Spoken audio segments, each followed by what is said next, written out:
अच्छा, हम लोग करेंगे क्वेश्चन नंबर 6, जिसमें कहा गया है the work done by all the forces external and internal on a system equal the change इन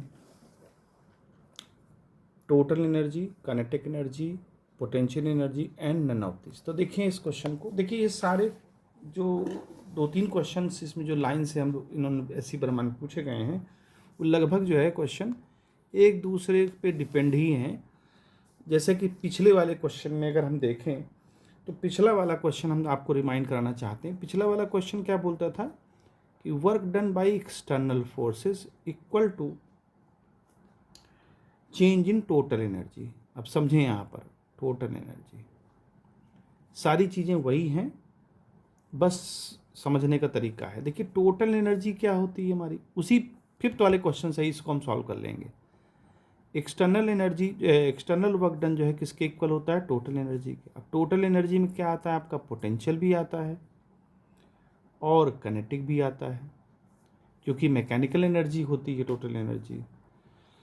तो यहाँ पर अगर हम देखें कि जो एनर्जी, ये जो पोटेंशियल एनर्जी है, ये पोटेंशियल एनर्जी जो हम लोगों ने अभी पढ़ा था कि वर्क डन जो भी कंजर्वेटिव फोर्स के द्वारा होता है वो चेंज इन पोटेंशियल एनर्जी के इक्वल होता है। अब कंजर्वेटिव फोर्स को हम इंटरनल फोर्स भी कह सकते हैं, जो नेचुरल अपने आप से लग रहा है। जैसे मान लीजिए स्प्रिंग है और स्प्रिंग को अगर हम खींचें, है ना, तो स्प्रिंग भी इस ऑब्जेक्ट को, अगर किसी ऑब्जेक्ट को हम इसको एक्सटर्नल फोर्स लगा रहे हैं तो स्प्रिंग भी इस पर एक फोर्स लगाएगी। तो ये इसकी इंटरनल प्रॉपर्टी है।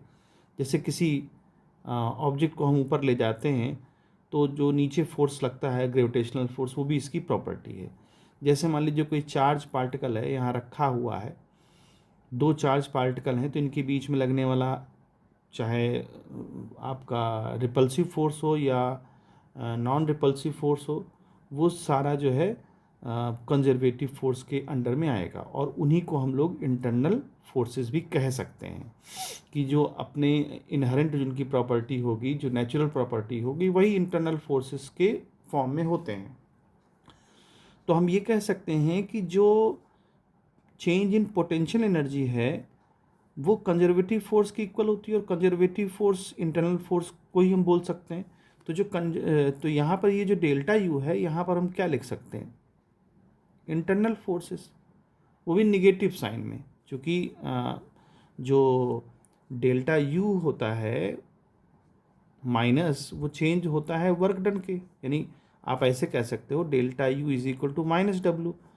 तो अब चूंकि डब्लू इंटरनल, यहाँ डेल्टा यू लिखना है तो यहाँ क्या लिखा जाएगा, minus internal force plus delta K है ही हमारे पास। अब इस माइनस जो ये आपका वर्क डन है इंटरनल फोर्स, वो इधर आ जाएगा, तो क्या बन जाएगा, external force plus internal force is equal to delta के।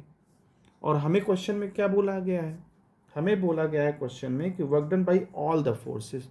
तो ये जो चीज़ लिखा है ये ऑल द फोर्सेस ही तो हो गया। किसी सिस्टम में भाई इंटरनल भी लग रहा है, एक्सटर्नल भी लग रहा है, तो यहाँ पर हम कह सकते हैं work done by all forces equal to क्या, काइनेटिक एनर्जी। तो 5 और 6 में बहुत अंतर नहीं है, उसी का ही रूप है, आगे पीछे किया गया है, इसको ऐसे समझ लीजिए। बस ये समझिए कि जो वर्क एनर्जी थ्योरम है उसी बेस्ड पर इसने आगे पीछे करके चीज़ें पूछी हैं। तो इस तरह से इस क्वेश्चन को कर सकते हैं।